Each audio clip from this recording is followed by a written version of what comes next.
बोले श्री प्राणनाथ प्यारे की जय। श्री सतगुरु महाराज की जय। सतगुरु श्री रामचंद्र महाराज जी आपकी सदा सदा ही जय हो। बंदो सतगुरु चरण को करो सो प्रेम प्रणाम। अशुभ हरं मंगल करं धनि श्री देव चंद्र जी नाम। श्री प्राणीनाथ निज मूलपति श्री मेरा शुभ नाम। तेज कुंवरी श्यामा युगल को पल पल करो प्रणाम। पिया जी को पल पल करो प्रणाम। श्री प्राणीनाथ तुम सत्य हो, तुमसे चलत जहाज। मैं बरनी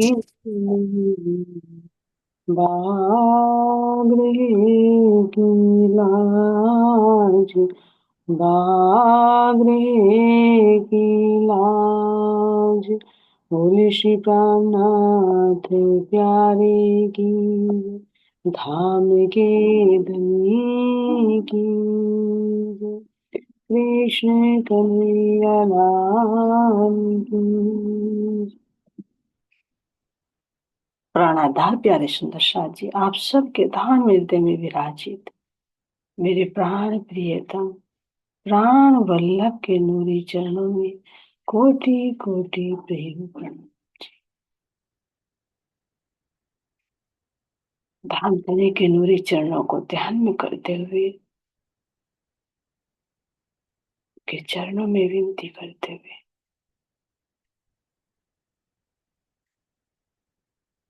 अपने ध्यान को अपने प्राण प्रियतम अपने प्राण वल्लभ के इन चरणों में प्रेम भरी अर्जी। प्रथम लागू दो चरण को, धन्य छुड़ायो किन। लाख तली लालेड़िया जीव के जीवन। इन पाँव तले पड़ी रहूं, धनी नजर खोलो बातुल।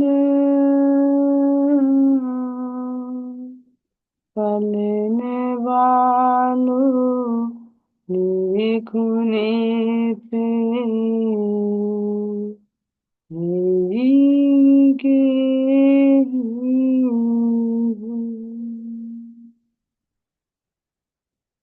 इमामत चाहे इन चरण को, कर मन वाचा कर्मन। आयो बैठो मेरे सब अंगो,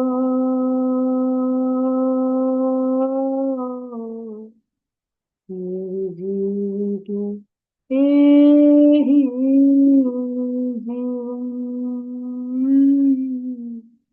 मेरे जीवन के ही जीवन।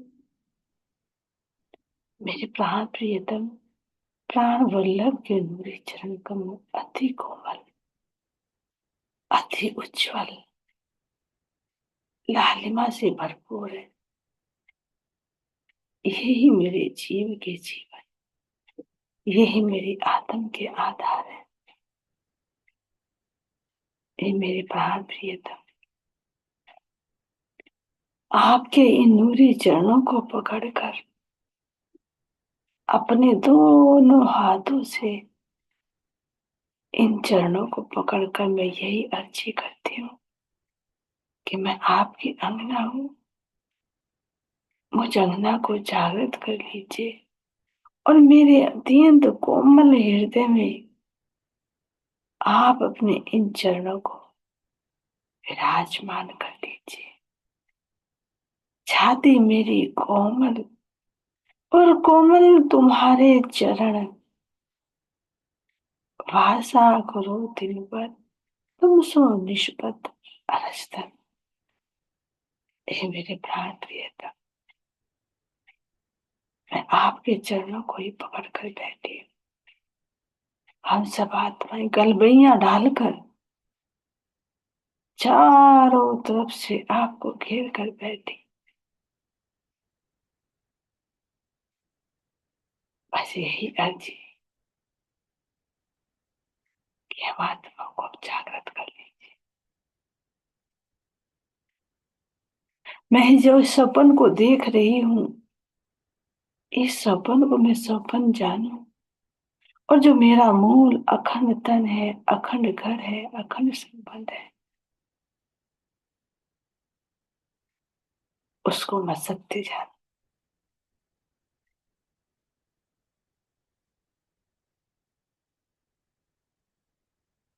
आपके ये मुझे चरण कमल सुंदर नूर की चौकी पर एक तो नूर आपके चरणों से निकलता हुआ, दूसरा इस चौकी की लालिमा, दोनों अरश परश हो रहे।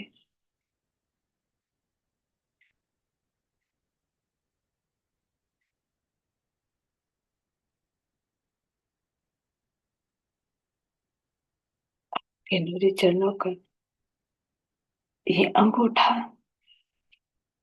अत्यंत ही सुंदर संरचना लिए हुए,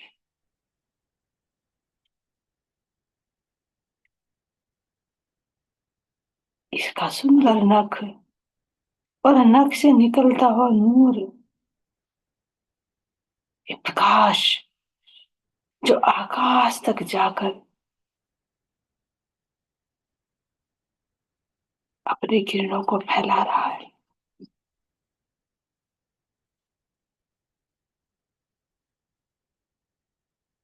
इतनी सुंदर संरचना और इसके साथ में लगती हुई छोटी छोटी उतरती उतरती उंगलियां, इन अंगुलियों के नखों का नूर,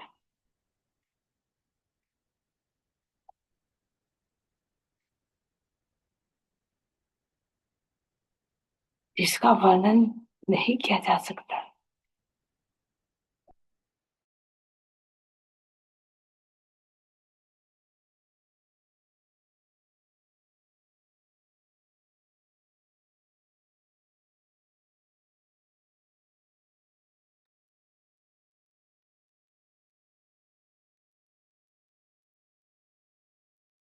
छोटी छोटी उतरती उतरती उंगलियां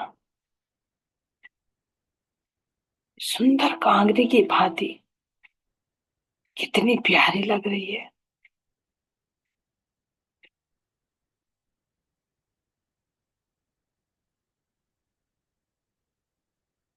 और चरण तली की गहराई को देखो तो इतनी सुंदर संरचना,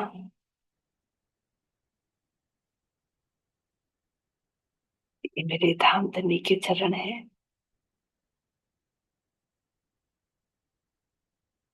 जरा चरण तली की सुंदरता को तो देखो, जहां पर उंगलियां हैं, अंगूठा है, इनकी गहराई, फिर इससे आगे देखो तो उभरा हुआ भाग, फिर अंदर चले तो और चरण तली की गहराई, फिर एड़ियों को देखो तो और उभरा हुआ भाग, और इतना कोमल कि हाथ लगाऊं उंगली अंदर ही धस जाए, इतनी कोमलता से भरपूर है, रस से भरपूर है, सुगंधि से भरपूर है।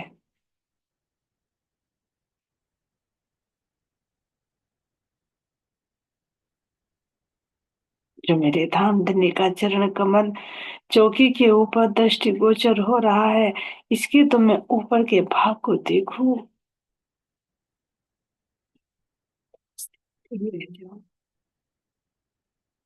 ऐसे पारदर्शी की भांति कि पांचों उंगलियों के जो गट्टे से मिलकर जो पांचों उंगलियां अलग अलग आई, एक एक उंगली अलग अलग दृष्टिगोचर हो रही है। ऐसा लग रहा है मानो ये चरण पारदर्शी हो, आर पार सब कुछ नजर आ रहा है।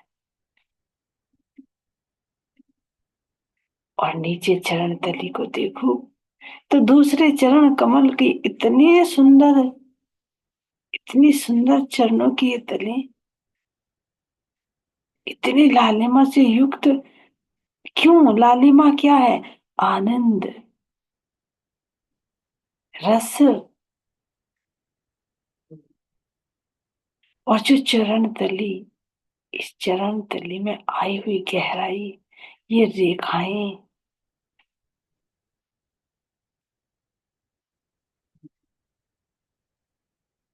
इन चरणों में पूरा ब्रह्म धाम समाहित है। क्योंकि जहां जहां मेरे धाम के धनी अपने चरण कमल रखते हैं, वही वही मेरा ब्रह्म धाम बन जाता है। सब इन चरणों का विस्तार है। इसीलिए तो कह रही है इंद्रावती सखी कि चरण कमल हृदय में आ जाए तो पूरा परम धाम हृदय में आ जाए।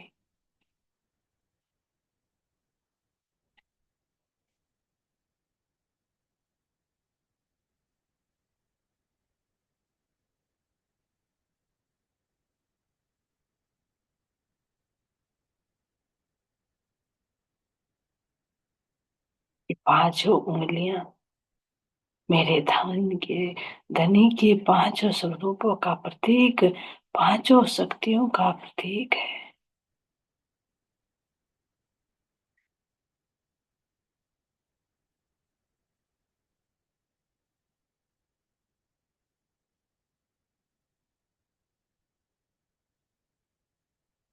ऐसे सुंदर चरणों को छोड़कर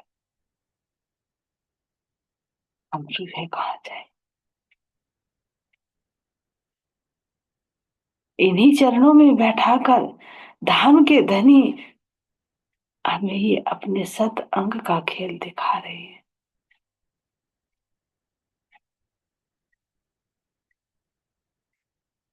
जो हम हमेशा अपने प्राण प्रियतम के हृदय में वास करती, हृदय में रहती, हृदय के उस रस में डूबी रहती, आज के दिन, अब के दिन मेरे धाम के धनी अपने चरणों में बैठाकर हमें ये खेल दिखा रहे हैं।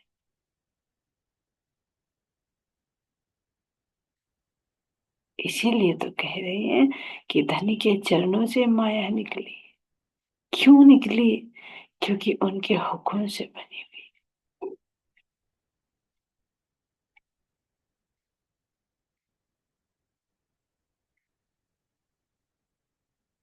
तो मेरे प्राण प्रियतम के हृदय में माया नहीं है। जो चरण, जो उनका हुक्म है, उस हुक्म से बनी हुई ये माया है।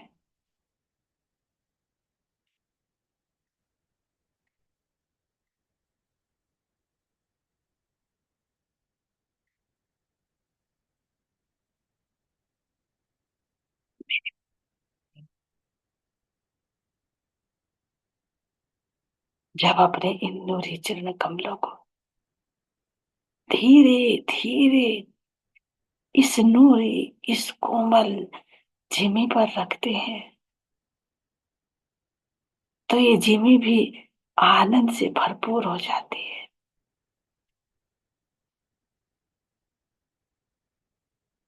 ये भी धनी से इश्क चाहती है, क्योंकि परमधाम का जर्रा जर्रा धनी का आशिक है, प्यार चाहता है।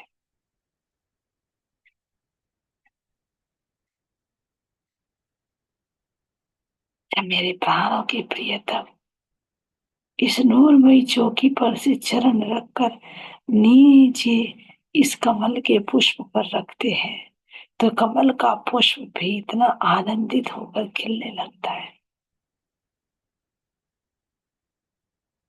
एक तो खिला हुआ है ही, ऊपर से जब प्राण प्रियतम के चरण कमल रखे जाते हैं, तो ये आनंद से और प्रफुल्लित होकर हंसने लगता है।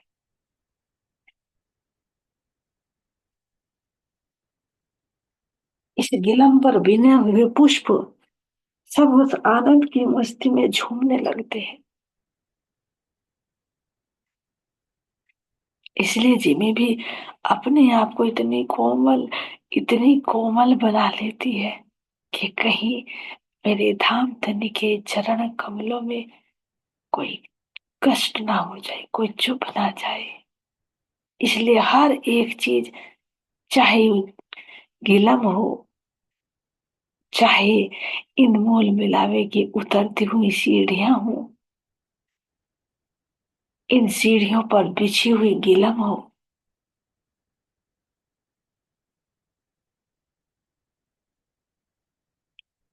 धनी के चरणों के स्पर्श से सबको आनंद मिलता है।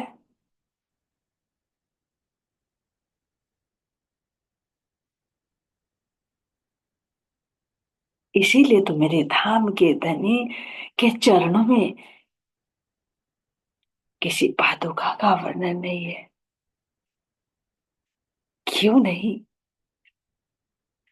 क्योंकि यहाँ हर एक चीज मेरे धनी के आशिक है। हर कोई चाहता है कि मैं अपने धनी के इन चरणों को अपने हृदय से लगाऊं, अपने हाथों से स्पर्श करूं, अपने अधरों से स्पर्श करूं, अपने नैनों से इनकी सुंदर शोभा को देखूं।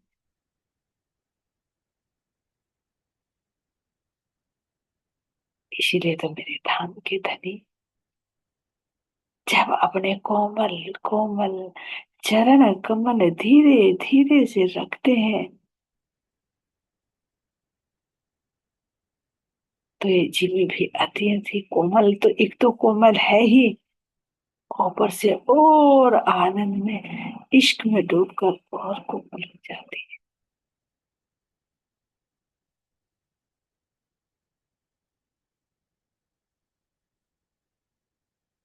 जब मेरे प्राणों के प्रियतम जमुना जी में चलते हैं और जमुना जी के किनारे आई हुई रेती में या चांदनी चौक की रेती में अपने अत्यंत कोमल चरण रखते हैं, तो ये रेती भी इतनी कोमल हो जाती है कि धनी को चरणों सहित ही सारे स्वरूप को अंदर समाना चाहती है। इसीलिए तो कह रहे कि घुटनों तक धस जाती है।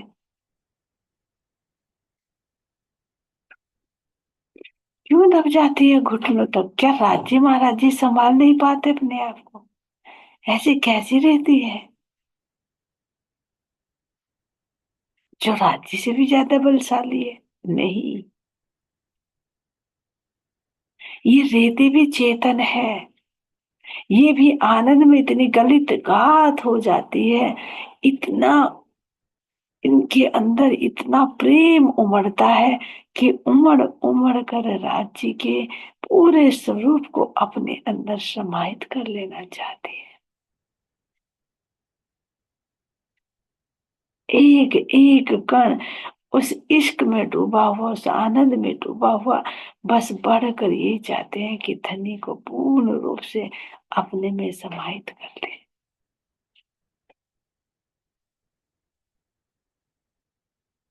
चाह तो करे, जहाँ की ये जिमी भी चेतन है, रेत भी चेतन है, जल भी चेतन है,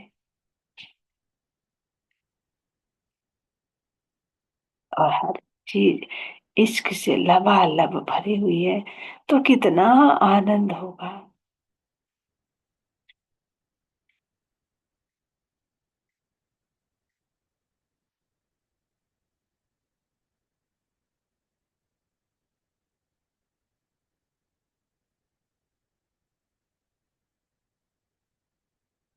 जब मेरे प्राणों के प्रियतम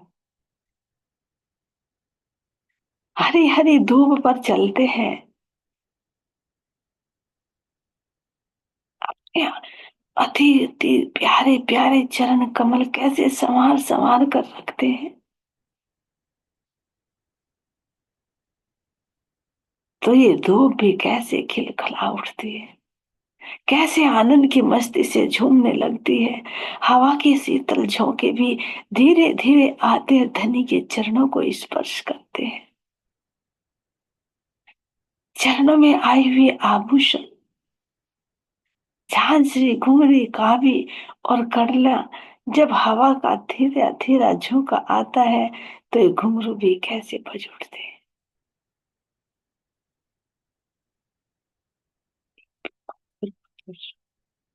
धनी का गुणगान कर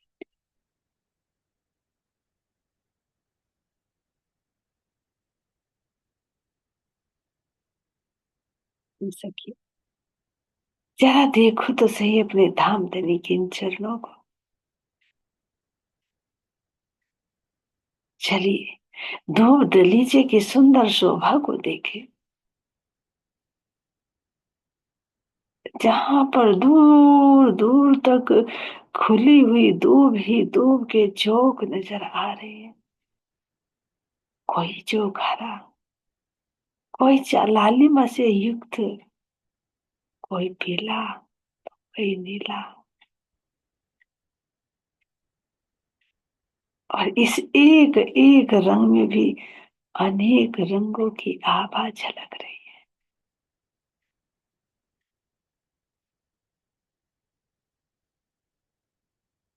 इसी चौक में तो सब रंग पूर्ण क्लियर नजर आ रहे हैं।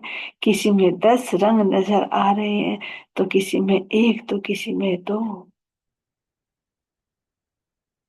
और इनसे निकलता हुआ धुआं। जब मेरे प्राणों की प्रियतम इस धूप दलीचे में चलते हैं,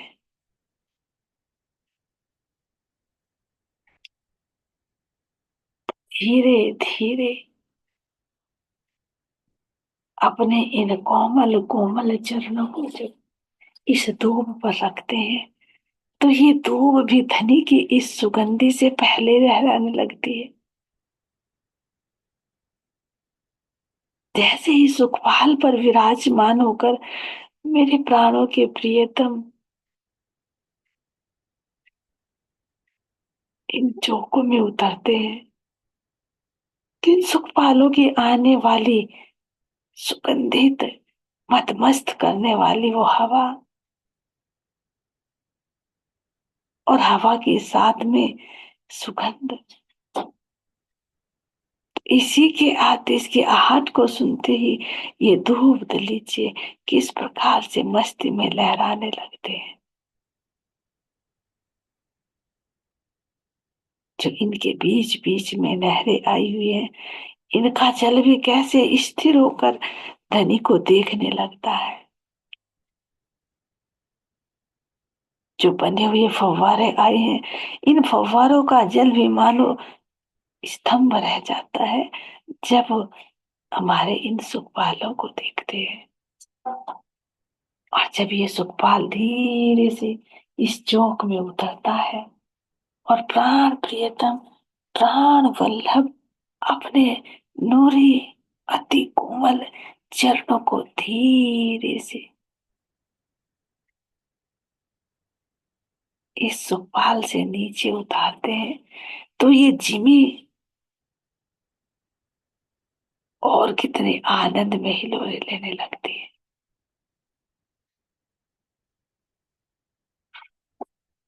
ये धूप कैसे नृत्य करने लगती है।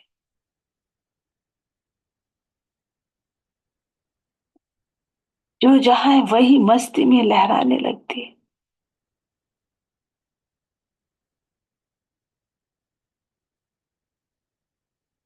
तो मेरे प्राणों के प्रियतम, और अपनी लटकनी मटकनी चाल से चलते हुए इन सभी धूप को आनंद प्रदान करते हैं।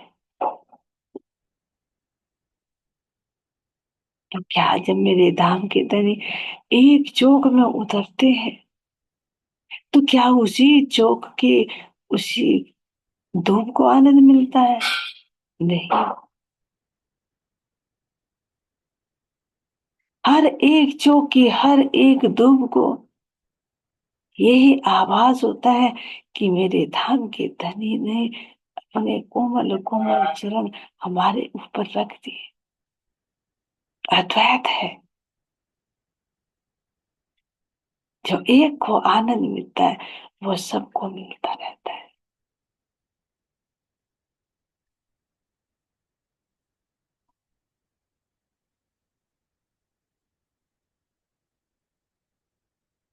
अब यहाँ पर मेरे धाम के धनी और नजदीक जाकर वो आनंद देना चाहते हैं, तो क्रीड़ाओं का बहाना करते हैं कि चलो सखियों, दौड़ने की लीला करें। तो अति सुंदर श्रृंगार से सुसज्जित मेरे धाम के धनी अपने रसीले नेत्रों से, अन्यारे तिरछे नेत्रों से इशारा करते हुए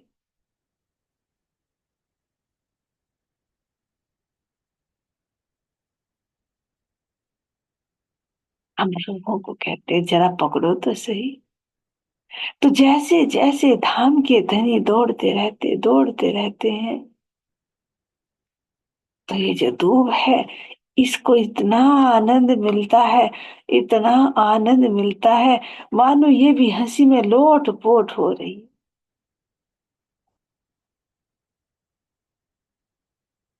और जैसे ये हंसी में लोट पोट होती है, तो इनसे निकलने वाला एक एक नूर, एक एक उस नूर की किरणें कैसे आकाश में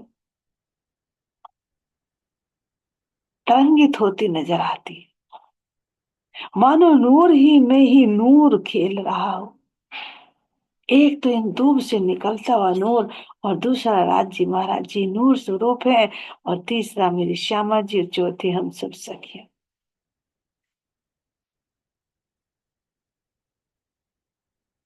मेरे प्राण प्रियतम के आभूषणों का नूर भी तो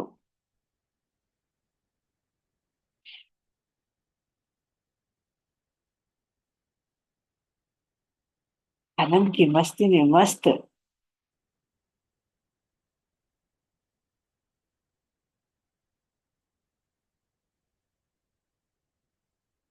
और जब इन नहरों के पास जाएं, तो जल भी कैसे अटखेलियां करता है, जल के जीव भी कैसे अटखेलियां करते हैं। फव्वारे से निकलती ये बूंदे से पूछे, तो ये भी धाम धनी को स्पर्श करना चाहती है, तो उनके पीछे पीछे दौड़ती। और जब मेरे धाम के धनी ये प्रेम भरी रामते करते हैं, चारों कोनों पर आए हुए छह बच्चे कैसे लालायित हो रहे हैं कि अपनी शीतल शीतल बूंदों से हम अपने प्रियतम को रिझाएं। जैसे फूल बाग में जाते तो फूल धनी का स्वागत करते, तो यहाँ पर जल की जो बूंदे आई हुई हैं, फव्वारा जो आया है, ये धाम धनी के ऊपर अपने जल की बूंदों से बौछार करने के लिए लालायित है।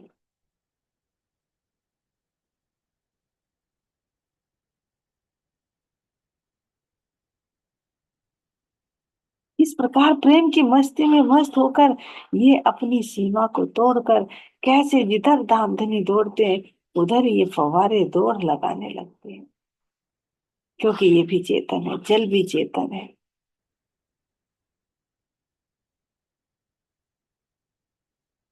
जब एक कोने में धाम धनी, तो वहां का जल की बूंदे धनी के ऊपर डालती है। फिर प्राण प्रियतम यहाँ से दौड़ते हैं हम सखियां पीछे पीछे, तो ये जल की बूंदे हम आत्माओं के ऊपर डलती हैं तो कितनी शीतलता का अनुभव होता है। तब तक दौड़ते दौड़ते दूसरे चाय बच्चे के पास जाते हैं, तो उस चाय बच्चे का फव्वारा कैसे प्राण प्रियतम के ऊपर डलने के लिए लालायित है, शीतलता देने के लिए लालायित है।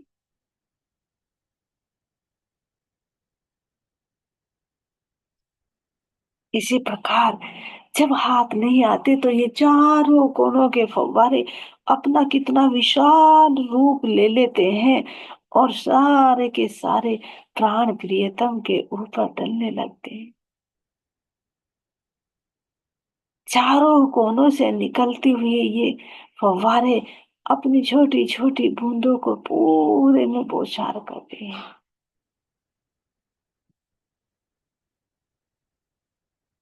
तो जब ये जल की बूंदे प्राण प्रियतम के अंगों पर पड़ती है, तो एक एक अंग, एक एक आभूषण पर मानो हीरे मानिक मोती जवाहरात जड़ दिए हों, इतने सुंदर चमचमाने लगते।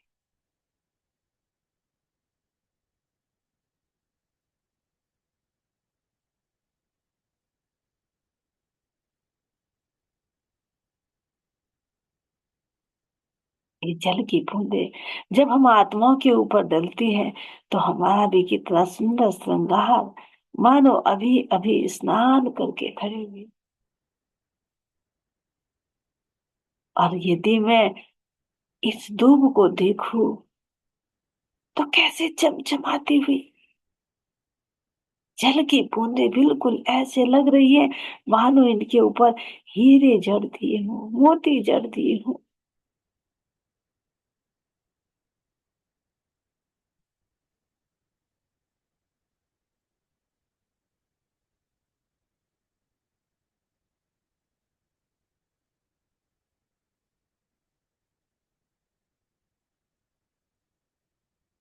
जरा देखो तो सही, यहाँ आए हुए ये पशु पक्षियों की सुंदर शोभा को तो देखो। ये भी जब जल की बूंदें पड़ती हैं तो कितने आनंद की मस्ती में लोट पोट होकर धनी को रिझाते हैं। क्योंकि ये जल नहीं, ये सही मायने में मेरे धनी के हृदय का प्रेम रूपी रस है, जिस प्रेम में आनंद ही आनंद भरपूर है।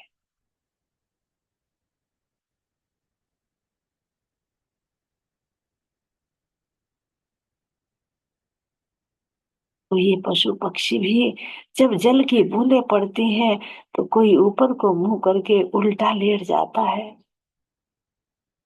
कोई अपने मुंह को छिपाकर इस दोब पर बैठ जाता है, कोई तो धनी के पीछे ही छुप जाता है, और कोई कोई रूह तो धनी के वक्ष स्थल से लिपटकर बस उनकी इस पिछोरी में ही ढक जाना चाहती है।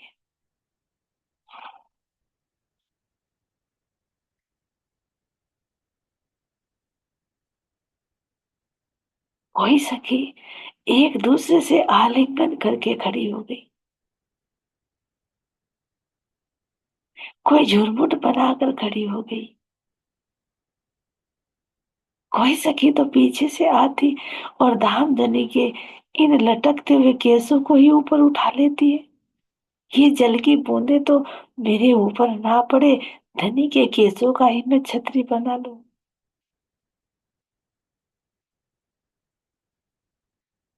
और धनी जब और नजदीक लाना चाहते हैं तो और इशारा कर देते हैं, तो ये जल के जो फव्वारे हैं और तेजी से ज्यादा अपनी बूंदों की बौछार करने लगते हैं।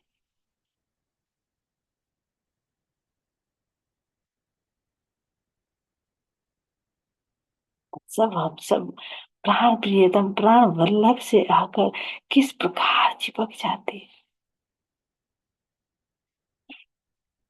और कोई कोई सखी तो धाम धनी के सुंदर शोभा को ही निहारने में निमग्न, ये कैसे मेरे धाम धनी का नूरी मुखमंडल,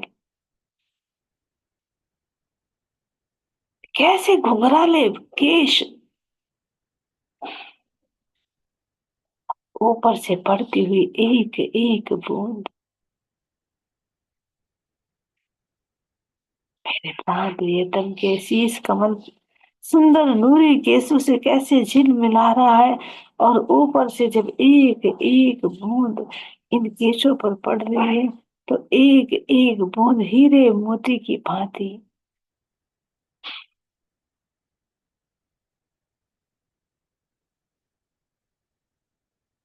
खुले हुए केसों की सुंदर शोभा को तो देखो।